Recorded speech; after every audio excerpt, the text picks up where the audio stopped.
Qurilardi birinchi o'rinda. Kechqurun tishini g'irchillatib yotardi rosa. Keyin terilardi suv bo'lib. Men bu ko'p narsani yodlamasdi.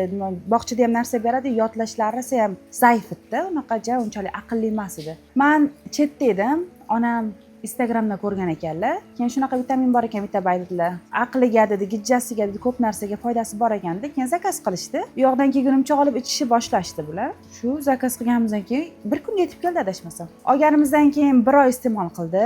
O'sha iste'mol qilayotganda men yetib keldim, o'zim ham berdim. Yuzidagi oq dog'lari ketdi. Yuzda oq dog'lari bor edi. Aqliy jihatdan o'sishi kuchaydi, xotirasi yaxshilandi. Tishini g'irchillatishlari, og'izdan suv oqishlari, kechqurun hur yotishlari hamma narsasi ketgan. Hozir mana bog'chada ham rosa faol. She'rlarni tez yodlayapti, til o'rganyapti, esda qolyapti, o'sha narsalari bo'ldi. Men ko'p insonga tavsiya qildim. O'zimiz qarindoshlardan ham bittasi oldi. Dugonalarim o'g'illariga, qizlariga olishdi. 7-8 odam men orqamdan borib, zakaz qilib oldi. Haligacha ichyapti adashmasam, 2-3 dugonam bolasi. Rosa zo'r narsa deb o'zim ham tavsiya qilaman har kimga olishiga. Qo'ni qo'shnilarga ham aytdik. Qo'ni qo'shnilar ham zakaz qilgan bo'ldi. O'zimizni qarindoshlar zakaz qilishdi. Hozir ham ichishadi. Rosa bidirloq bo'lib qolgan. Kelgandan boshlaydi, to uxlaguncha. Ko'p gapirardi. Ichgandan keyin ancha-lekin o'zgardi. Men tavsiya qilaman vitaminni ichishini. Soat-soati bilan ichdi. Keyin nima desa bo'ladi, sizlarni o'zinglarni ayol kishi, erkak kishi polni bundan xabar olib turishdi, ichyaptimi, nima o'zgarish bo'lyapti, gijjalar tushishiga ham yaxshi ekan. Hamma narsani so'rab surishtirib turishdi.